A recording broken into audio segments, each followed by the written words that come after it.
પ્રાપ્ત થઈ જાય છે.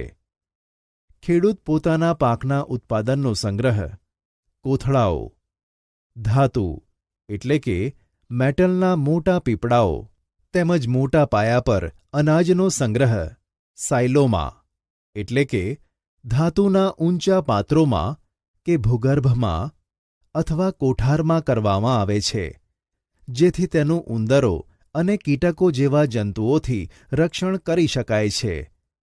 લીમડાના સૂકા પાનનો ઘરગથ્થુ અનાજના સંગ્રહમાં ઉપયોગ કરવામાં આવે છે. મોટા સંગ્રહગૃહમાં અનાજને ઉપદ્રવો તેમજ સૂક્ષ્મજીવોથી સુરક્ષિત કરવા માટે રાસાયણિક ઉપચાર પણ કરવામાં આવે છે. 10. પ્રાણીઓ દ્વારા ખોરાક. વિદ્યાર્થી મિત્રો, વનસ્પતિઓની જેમ પ્રાણીઓ પણ આપણને વિભિન્ન પ્રકારના ખોરાક પદાર્થ પ્રદાન કરે છે. સમુદ્રના તટીય ક્ષેત્રોમાં રહેતા લોકો મુખ્ય આહાર તરીકે માછલીનો ઉપયોગ કરે છે. અગાઉના ધોરણમાં વનસ્પતિઓમાંથી પ્રાપ્ત થતા ખાદ્ય પદાર્થો વિશે તમે અભ્યાસ કરી ચૂક્યા છો. વિદ્યાર્થી મિત્રો, આપણે અત્યારે અભ્યાસ કર્યો કે પાક ઉત્પાદનના વિભિન્ન તબક્કા હોય છે.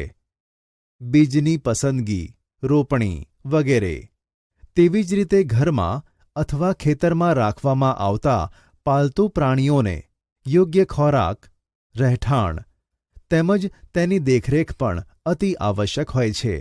જ્યારે આને મોટા પાયા પર કરવામાં આવે છે ત્યારે તેને પશુપાલન